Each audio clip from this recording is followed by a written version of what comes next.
Welcome to the Ayn Rand Fan Club. I'm Scott Schiff along with William Swig. William, how are you today? I'm doing very well. How are you? Good, good. Glad to hear it. We did a show on Vivek, which was very popular, and so we wanted to do a similar deep dive, this time on Ron DeSantis, who was my early favorite. Yeah, I think that some of us on the right aren't extremely pleased with Trump. So we're looking at these other candidates to see if there's anybody worthwhile. Um, and there's a lot of them. A lot of them don't have many much support or many points in the polling, but we think that the top few, maybe two or three of them, are worth looking at. So I'm eager to inspect these candidates and see if they've got anything good. Absolutely. And DeSantis has consistently been in second place in most of these early polls, even if there's a huge gap between first and second. So these current event shows, can become a little dated, but we'd be remiss if we didn't mention that Hamas attacked Israel last week. And as Israel's preparing its response, I'm sure we'll probably do a show as there's more, as more details come out and we see the response in full swing. But I wanted Yeah, they to. haven't even gone in. They haven't even done the ground invasion yet. So I think it's best to wait to see about Israel's response and what they do and the extent of it, and then we'll analyze it. Exactly. But in starting with DeSantis, I at least wanted to start with some of his early comments on what happened. And here he is criticizing Biden's lack of leadership as it's unfolding. We have a situation, of course, the president, they called the lid at 11:50 or whenever. He's missing in action. You have an administration that's had to pull down tweets urging there not to be a response or that there to be some type of cessation of response by Israel. They don't even know, they can't even tell us how many Americans are being held hostage. To me, this would be a circumstance where we need the president and everybody to have all hands on deck. Courtesy of Forbes. I like the comment about deleted tweets from because it shows there's a real division among Democrats, even within the administration, on how much to support Israel now that the squad has members like Ilhan Omar and Rashid Tlaib, who has a Palestinian flag flying in the halls in Congress. Yeah, the Democrats have a big problem with the left, especially their radical wing. Uh, they need to keep them in check, but they also need their support. So it's kind. I originally thought that Biden was just a puppet for the left, and I still think that to a certain extent. I think the left has way too much influence over him, and the people around him are probably scared, of losing support from the left and the progressives who are all like anti-war and anti-Israel.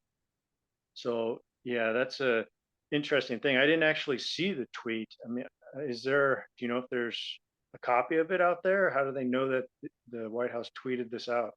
Yeah, I wasn't sure exactly the tweet he was referencing, but I mean, that's been going on, even among left-wing intellectuals all up and down Twitter, where some of them are and even there are even voices within libertarianism who don't want any war, and even, some on the new right. But I do think that for the most part, most of the anti-Israel sentiment, at least from the two-party system, is coming from the left.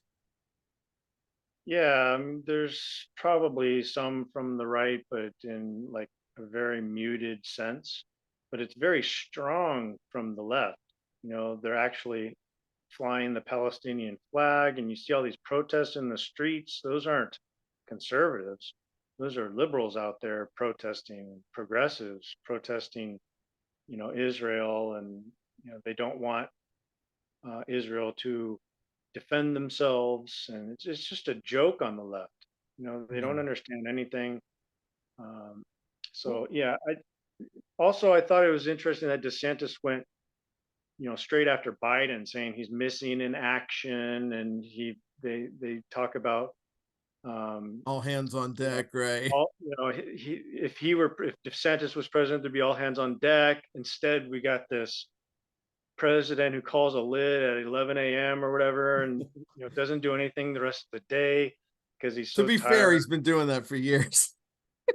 Yeah, he's basically not a president.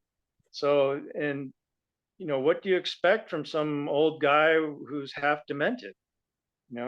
He can barely function mentally. So it's He just, says he's running again. yeah, is he Um, gonna?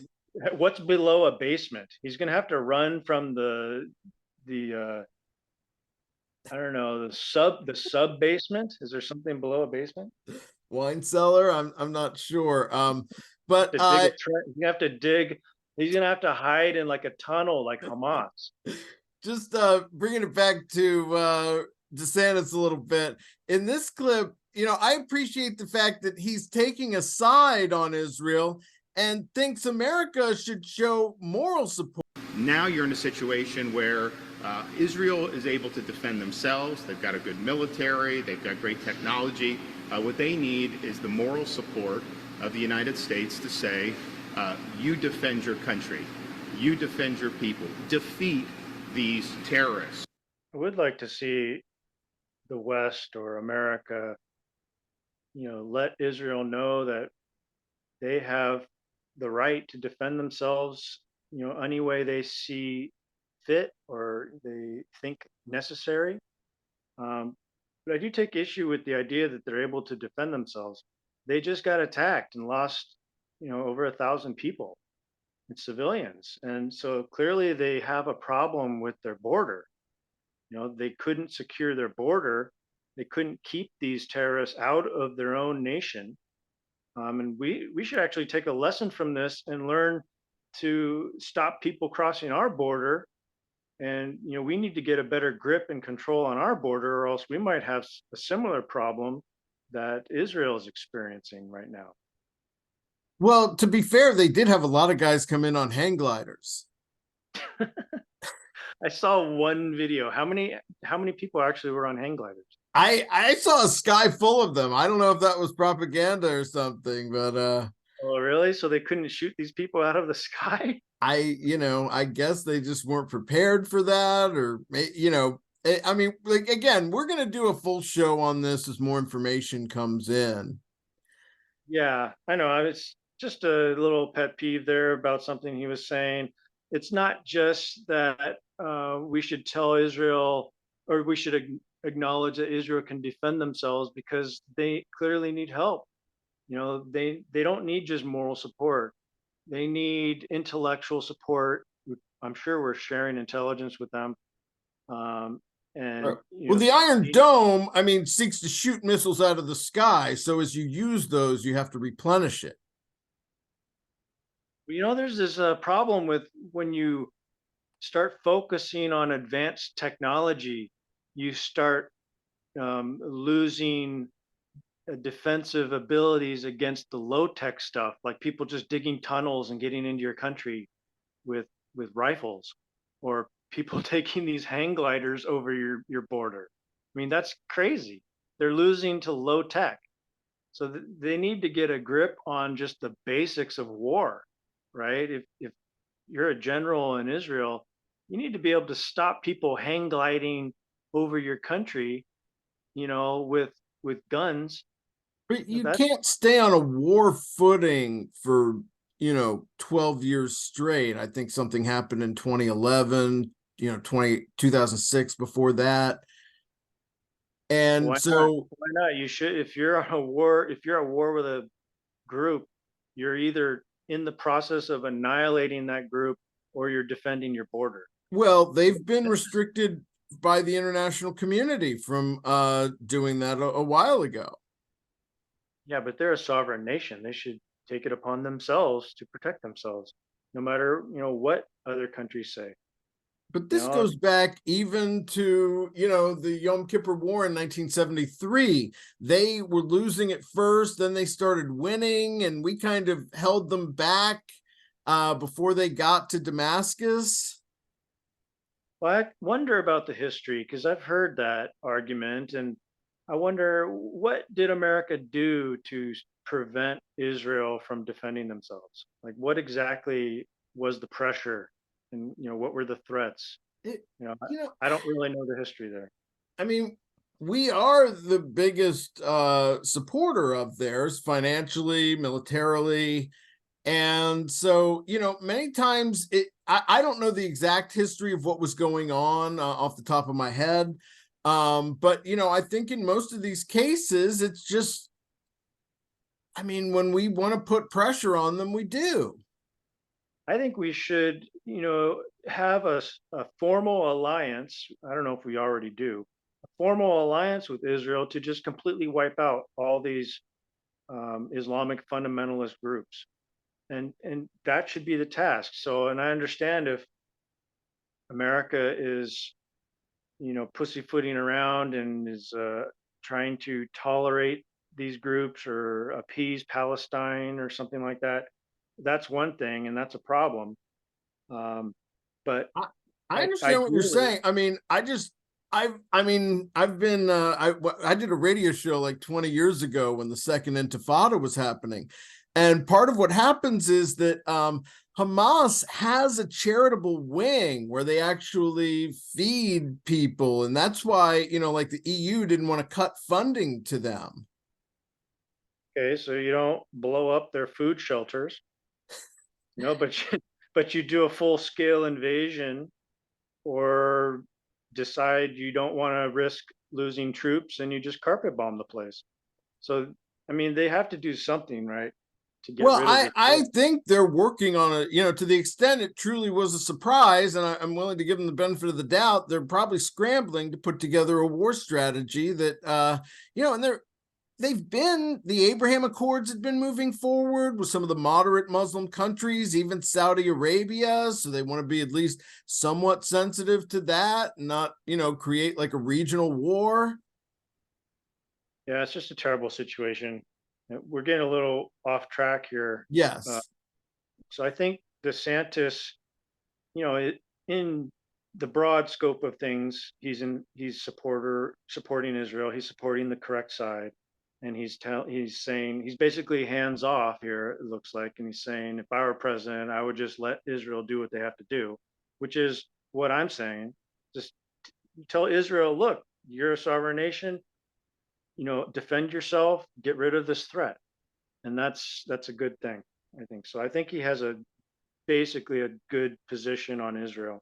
Yeah, better than many past presidents that have tried to make Israel weaken its security posture in the name of peace that never came to fruition. But switching topics a little bit, in this next clip, DeSantis lays out the case that hatred of Trump is actually energizing Democrats. I don't think anybody voted for Biden, okay? They were voting against Trump. That was why they did it. I mean, let's just be honest. He energized Democrats. You could have John Kennedy walk through the door right now and he wouldn't energize Democrats as much as Donald Trump does. That's just the reality. What did we do in Florida with these Democrats? We defeated these Democrats. We left the Democratic Party in Florida in a pile of ruins. They're dead. In fact, if you go back 2019, 2018, or 2019, 2020, the Democrats had like 300,000 more registrations than we did as Republicans. And partially because of our leadership during COVID, that really started to change. So by the time I got reelected in November, we had 300,000 more Republicans than Democrats. And we never had more R's than D's in Florida history. So this is a very interesting point. He's saying that the Democrats are energized to go against Trump.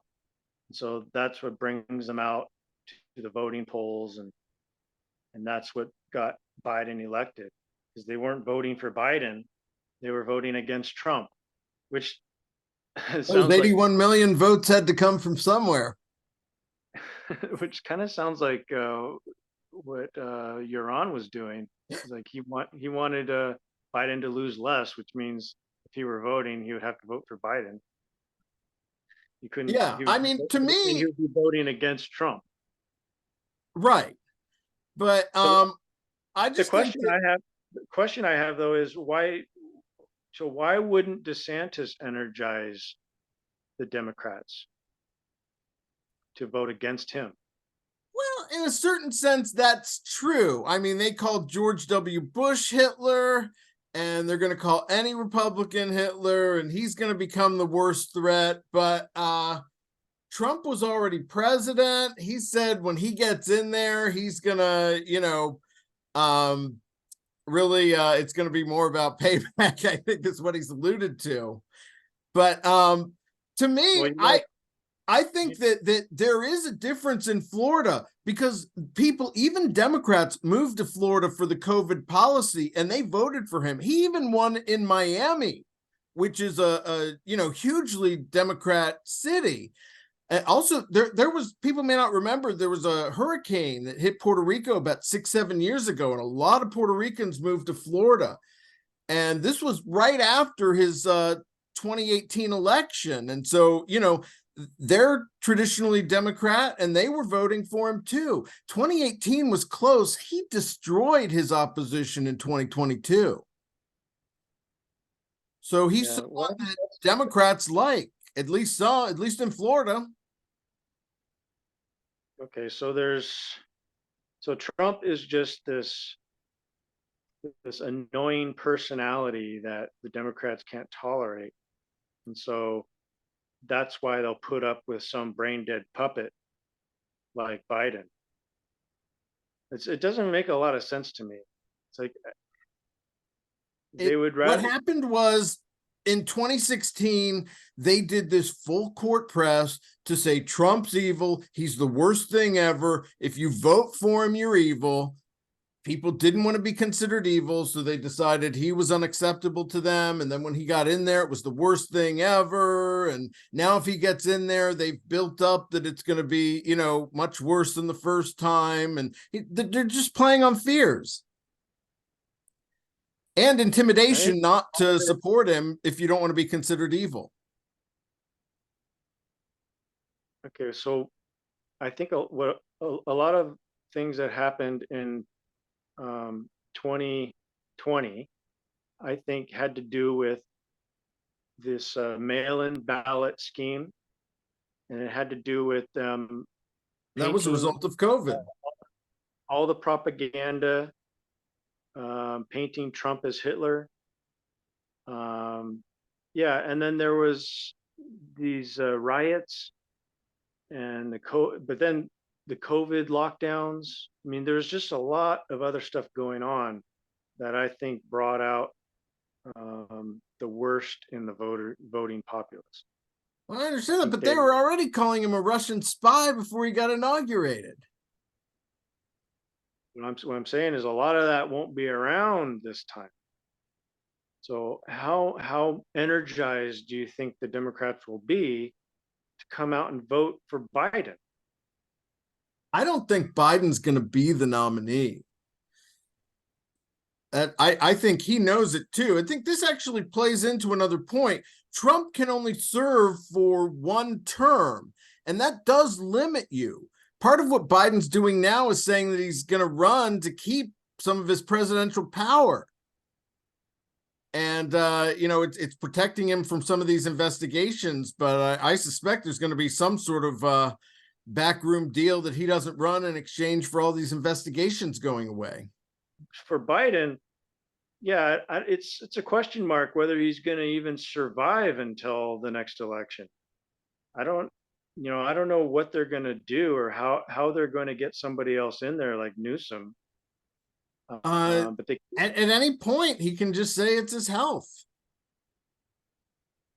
Yeah, that's true. But I don't think Biden's the type of person who would bow out willingly. They're going to have to put a lot of pressure and maybe like blackmail him with something. Not the type of person that would bow out willingly. Now, he was the sitting vice president after Obama served 2 terms, and somehow Hillary convinced him not to run. Well, he decided not to run, but now he's president. You think I he's gonna? understand that, but I just, I think he could be persuaded to step down if the right powers that be, call it conspiratorial. I'm convinced that the only reason anything about the laptop has come out is because there's a faction of Democrats that doesn't want him to run. Well, there's certainly a faction of Democrats who don't want him to run. They've written op-eds about it. Right. So yeah, there's certainly that.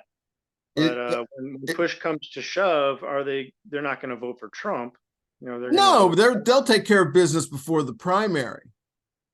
It doesn't matter if he sells us out to the Chinese or Ukrainian corrupt oligarchs, but if he falls behind in the polls, that's a sin the Democrats will not forgive. If they think he can't win, That's right. They'll push him out. but With the force who's that going to he- replace him? Who's going to Newsom. be a better candidate?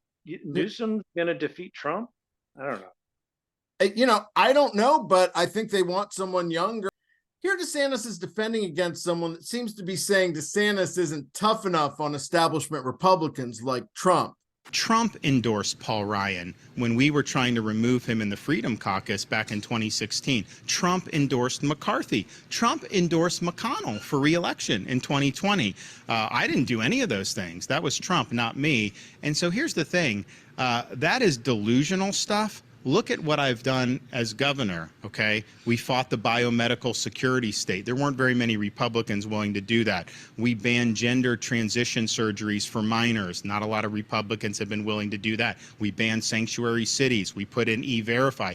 How many people associated with Paul Ryan would have sent illegal aliens to Martha's Vineyard? We've pushed back against DEI and ESG. Ban central bank digital currency. There's not a single elected Republican in the country who can match that record. That's where I give him credit. I mean, the man is running on his record and he says it's the best and he puts it up for anyone else to compare with.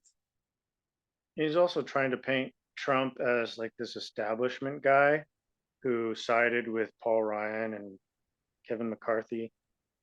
So I think that's effective because people are losing trust in the establishment Republicans. Well, it's not just that, but Trump has also tried to, or at least his minions have tried to paint DeSantis as some sort of deep state globalist tool. I mean, no one's coming out against DEI and ESG like he is. He's the worst establishment tool ever. Yeah. Trump really shot himself in the foot, in my opinion, when he did Operation Warp Speed and went along with the whole vaccine stuff and started partnering with the big pharma. So I don't know how he's going to get out of that. That seems to be, for right now. He's not coming to the debates. yeah. Well, he's going to get attacked on that viciously if he goes to a debate. So, and even in ads, political ads, he's going to get attacked on that front. So Biden yeah, I or think Newsom won't give him a hard time about it. so. I think DeSantis needs to go hard on that and distinguish himself from Trump and show how he's not responsible for all this garbage around COVID and the vaccines and even some of the cultural stuff that Trump doesn't weigh in on or sounds ridiculous on. I think DeSantis. The problem is Trump isn't very principled, in my opinion. He's a populist. He's a pragmatist, and DeSantis has more principles. I think he stands a little bit more firmly on the traditional values he holds, and that makes him look like the principled candidate. He's also doesn't have an abrasive character, in my opinion. So that makes him a little less charismatic, I think. But Trump is generally charismatic in the wrong way. To me, he's becoming a real clown. And I hope he changes and stops with the name calling, of Republicans and things like that. I'd like to see Trump become a little more serious in his rhetoric. Maybe it's the fault of his writers, but he does go off script a lot. So We'll I think, see. I mean, after the attack on Israel, he seemed to be focusing on how Bibi was the first, leader that congratulated Biden and how he really let MAGA down. And it's like, come on, let's put that aside for the moment.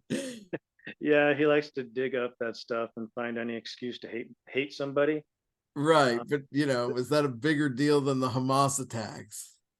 and aren't there better reasons to dislike Netanyahu? I think Iran has some beef with him as well.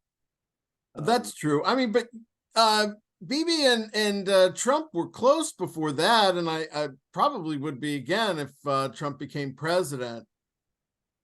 But Yeah, I mean, all of this political rhetoric just is water over the bow. It's not. It seems like they just ignore this stuff and don't take it personally, even if they use it as rhetoric in their attacks. right. Well, DeSantis went on Real Time with Bill Maher recently and answered some pretty pointed questions about how he thinks he can even beat Trump. Why run against Trump? You're trying to thread this needle that will never happen. Well, for a couple You- reasons. You One, can't disavow him because that's the base, and yet you're running against him. And that's why, I mean, let's face it, Ron, if campaign was going well, you wouldn't be on this show. oh, that's not true. One, I don't think he can win the election. I could win the election. Two, I don't think he could actually get the job done that we need to do. For example, COVID. I think we need accountability for what this government did to this country with the COVID restrictions, mandates, and lockdowns. Donald Trump is not going to do that. He says he did everything right. He says he saved millions of lives with lockdowns. He claims his mRNA shot saved 100 million lives. He's not going to clean house at CDC, NIH, FDA, or any of that. I will do that. I will get the job done. And a lot of other things we do. The one thing about me in Florida, and even my critics will acknowledge, if he says he's going to do something, he will follow through and get the job done. Ron DeSantis is claiming that he gets 100% of his promises done. I think that's a powerful message if true. I hope the fact checkers are on that. Well, it does help that he's had a kind of supermajority in the state house. So he even got them to pass legislation that he could stay governor and still run for president. Yeah, it's important to make like reasonable, objective promises, things that you can actually get done. And that's one problem a lot of presidential candidates have is they'll be making promises during the campaign season that there's no way they can get done. And even if they had, a complete Republican Congress, they couldn't get it done because it would be illegal or something. The Supreme Court would shoot it down. There's things that people talk about doing and it's never going to happen. And so I'd like to see this record of promises that DeSantis has made and see if it's actually true that he only makes promises that he can get done. And if that's a fact, then I'm going to start making a list of the promises he's made while he's running for president, because then I want to check them against Well, reality. I mean, in any plan, you want to shoot for the stars if you're going to have to negotiate it down anyway. But I think DeSantis had a good point in that clip that, Trump can't go after lockdowns from there until the vax push because he was basically the first mark that was scammed on it. Yeah, that's going to be a persistent problem, in my opinion, is that his record on COVID and lockdowns and all that is not great. Although I don't think he's responsible for all the lockdowns. Those are mostly at the state level, I think. Well, that's part of what is, that came up on the Amesh video, if you remember that, with Jeffrey Tucker. And they've tried to come back and say, oh, these were just advisories and it was the states doing that. But I mean, we saw the way they vilified Sweden. I mean, there was no way any state could do that with just expecting, the full regulatory and litigation and whatever they were going to have to do to push them. And I mean, a lot of credit to the governors. It was also Kristi Noem in South Dakota was really good. Even Brian Kemp in Georgia, I remember Trump attacking him for wanting to open too early. It seemed to be more personal. But and then, you know, DeSantis, I think, was consistently the best, even if we did lock down for like 2 weeks or something. Yeah, from my recollection, Florida and South Dakota were like great places regarding the lockdowns because they refused to um, enforce the mandates and the lockdowns. But where Trump is concerned, you know, I think his real problem is with partnering with the big pharma. It's like he can't escape the fact that he allowed the government to buy millions and millions of dollars worth of these vaccines, and he promoted this speedy warp speed manufacturing of the vaccines. So he's tied to that, and he just can't escape it. And so that's going to be like his Achilles heel. He'll have to defend that, and he'll sound more and more ridiculous doing so. If he has to. I mean, according to his poll numbers, he doesn't need to debate, at least in the primaries. Yeah, well, that's true. If he never has to debate, then he's not going to have to answer to it. But I mean, a lot of people are voting for him because they feel like they, at least their enthusiasm is because he's been railroaded by the system and persecuted in a way that no other politician ever has been.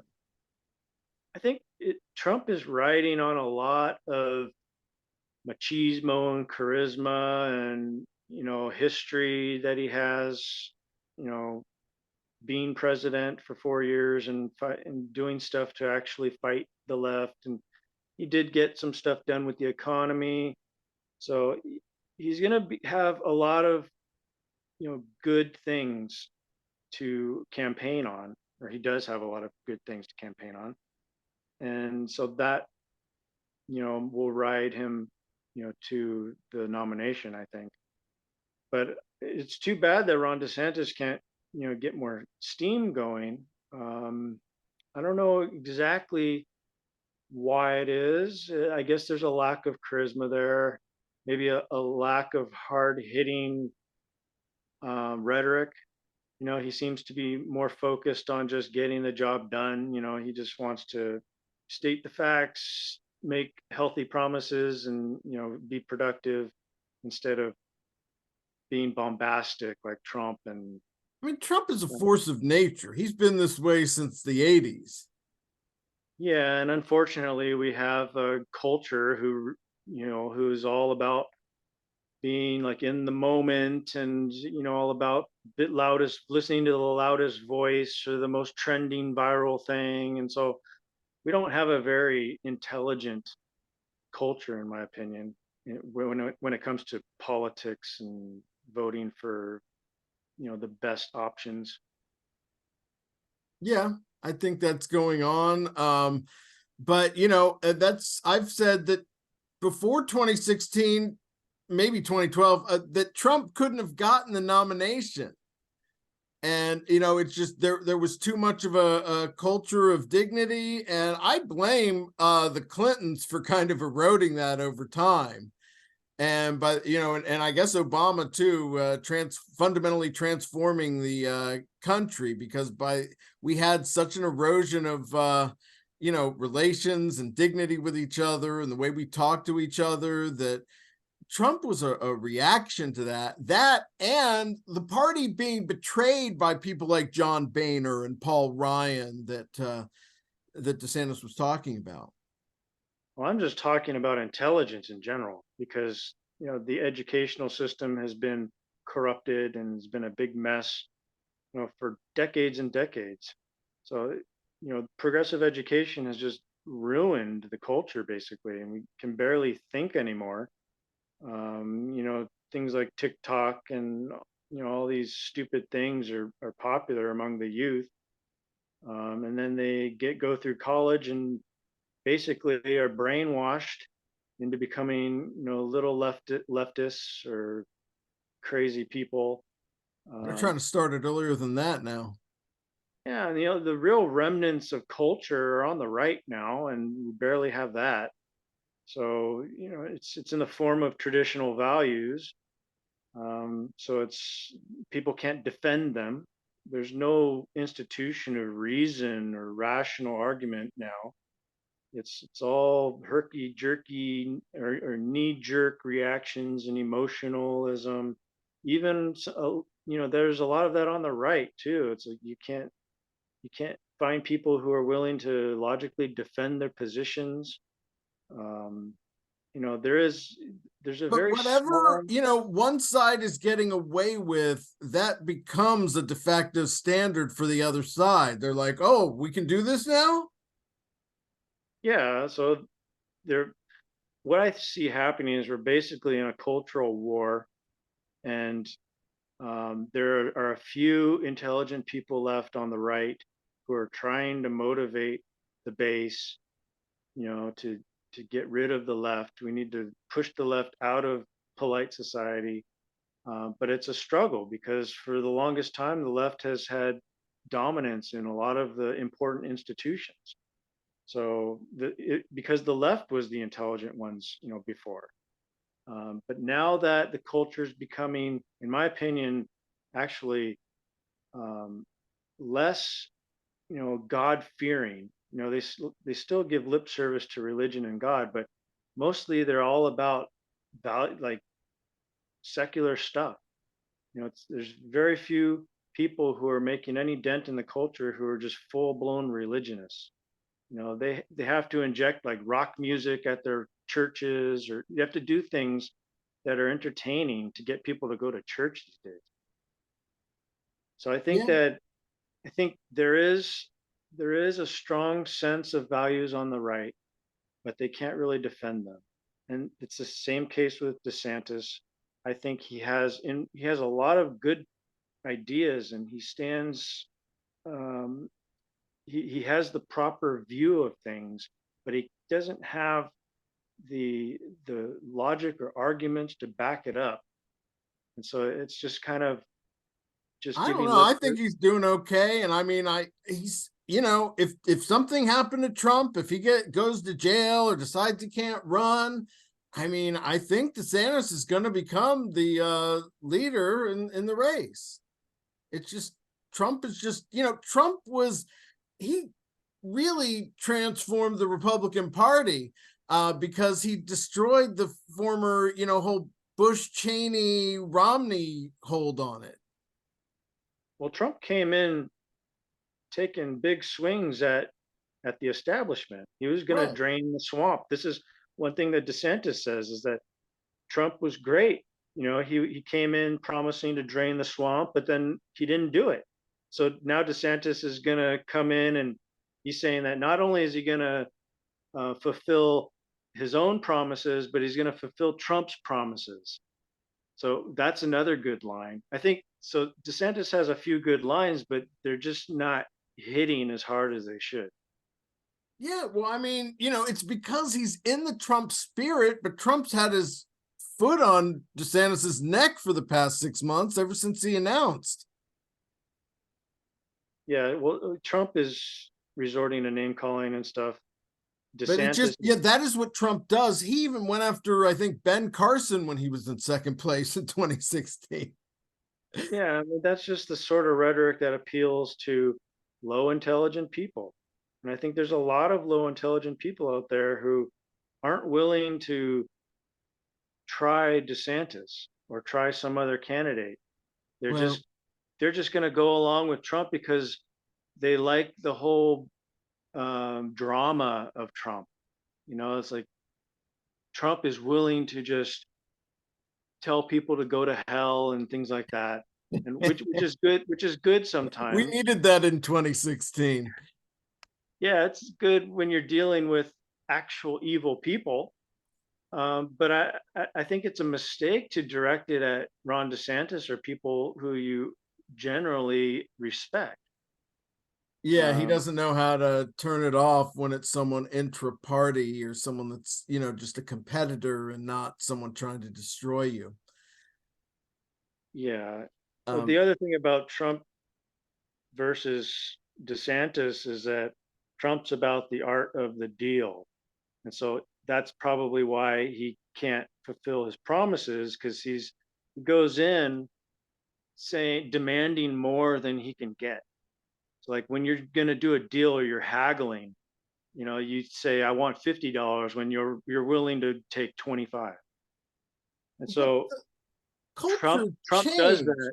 Trump says I'm gonna build the wall and make Mexico pay for it. But he went too far. He couldn't build the whole wall and he couldn't make Mexico pay for it. And then DeSantis comes in and says, well, I'm going to build the wall and I'm going to do this other thing. I'm going to Right. make, if you send money to Mexico, I'm going to place a fee on it. And so that way we'll get Mexico to pay for the wall. So he actually has a plan already in place Yeah, he tried to before build on it. he makes the promise, Sure. and it sounds like something he might actually be able to do. Well, on Fox News Sunday with Shannon Bream, she asks DeSantis about his rules for transparency for social media companies and whether he's violating free speech. They have a right as private companies to decide what rules they want to do. They got to apply those rules evenly. And what the social media companies have been doing is they've been disfavoring conservative voices. So they tell you it's an open platform. They get liability protection from the federal government because they claim to be open platforms, but yet they don't operate that way. So our bill was basically allowing people that had been disfavored to bring a consumer fraud action against them because they were given a representation of this. First thing. Second thing, we have to grapple with the fact that these big tech companies colluded with the federal government to stifle dissent on COVID. If you put up an article in March of 2020 saying COVID came from the Wuhan lab, they would take it down and censor it. If you criticize lockdowns, they would take it down and censor it. They censored the Hunter Biden laptop story at the behest of the federal government. The federal government cannot subcontract out violations of the First Amendment to private companies. You can't do indirectly what the Constitution forbids you to do directly. Many people only seem to care about Republicans trying to correct for Democrats pushing entire industries against them. Yeah, I don't know. I'm not sure it's an actual correction though. This is like one area where I think DeSantis is going in the wrong direction. Obviously, you need to recognize that these social media companies are not truly private companies. They're like nominally private. It's more like they're partners with the government, and that's a problem. And so I think, in some respect, in Made it practice, easier for consumers to sue them if they weren't transparent about why they were being removed. And if they're quasi-state entities, I think they should come under at least the same regulation as utilities. yeah, but I think when DeSantis is talking about his policy, he should go in the total freedom route. He should say, this is the way we should approach this. We should get government out of social media, get them out of, it's not our job to regulate these companies. I mean, that is We're gonna, wonderful for intellectuals to like plan the future, but he is trying to put together actionable policy that stops, that acts as a counter to what these media companies have already been pre-programmed with. I'll give you another example with the cruise companies. They wanted to test everybody before you could cruise, and they had these non-mandates just leaning on by the federal government and CDC. And he came in and said, no, you're not going to do that in a Florida port. And it's like, oh, well, these companies want to do it. But it's like, no, they're acting by under duress from these government agencies, and he's putting a state requirement to stop that. And I know it's not at all popular with the liberty movement, but you've got to at least have an alternative plan. And instead of just saying, oh, we need to free everything up, which just isn't going to happen tomorrow. So I think two ways to approach it. You can either say we're in a normal situation, a normal society, and so we should try to respect the freedom of these companies to do what they want. Or you can say we're in this emergency situation where we're trending towards a fascism, and we need to stop the fascism, and we need to stop the censorship of voices who are pro-freedom. So that's why we're going to impose this regulation on the social media companies based on the fact that they use public utilities or something like that. But you gotta decide which context you're in. I understand Right. that, but I mean, at the point that the Democrats are already telling these social media companies what they're going to do and what rules they want them to follow, that if we're not, if we don't even have some counter in mind, that's just what they're going to do, and it's why it's happening. Well, it's what they're going to do. It's what they do. But Right. that's It's why they they, pull down our videos or consider pulling them down when it questions one of the left-wing narratives. but they do it because they have the war footing.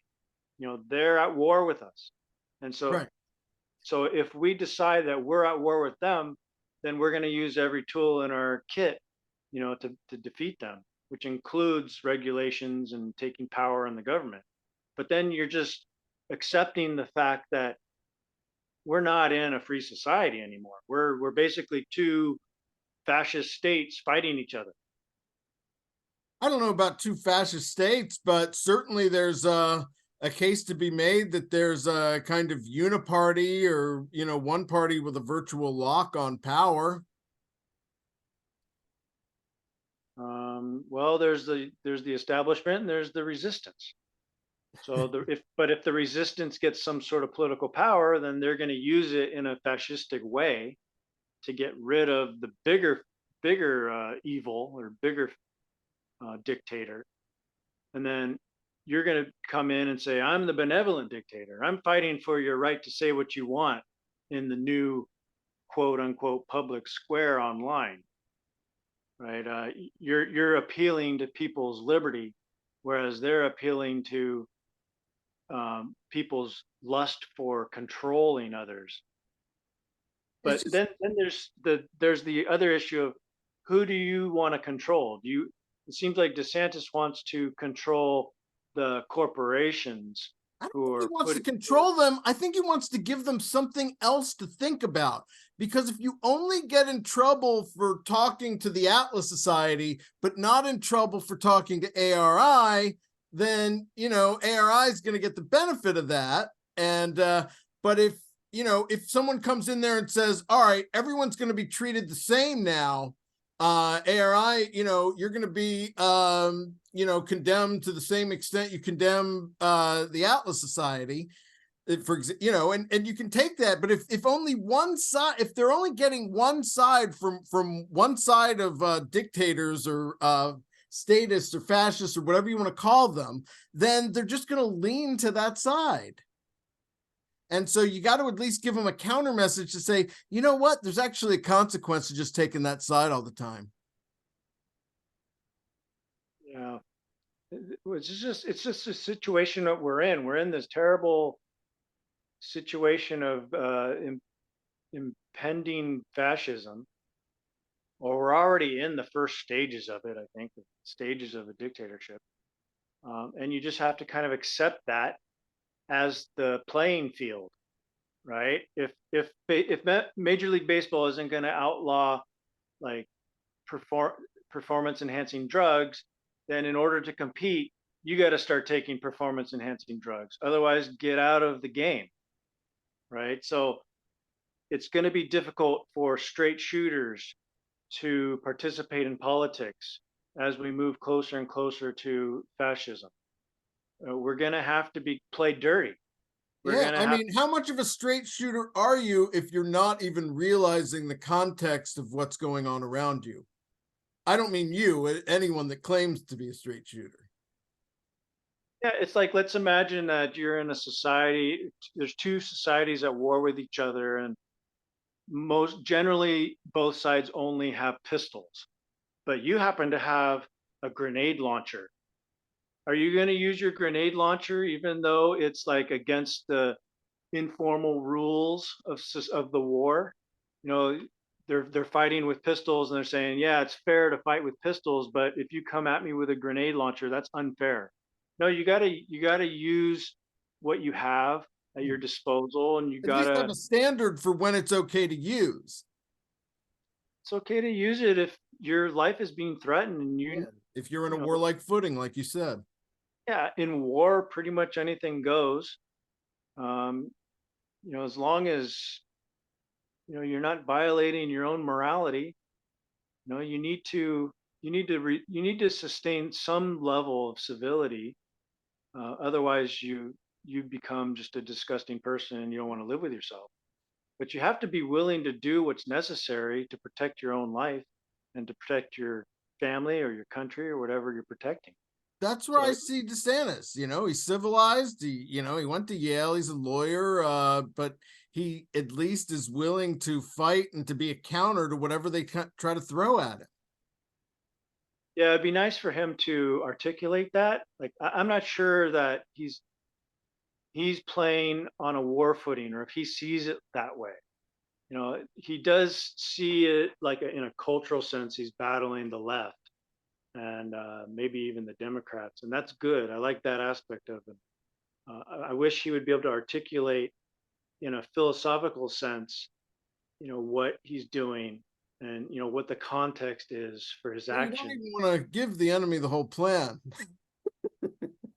You don't have to give them your plan, but it'd be nice to rally the troops, with a motivational speech, about I what's going agree. on and why they should fight a certain way. He's the Um, front runner if anything happens to Trump. you know, So, uh, I don't know. but We'll yeah, see about that. He doesn't have a huge lead over the others.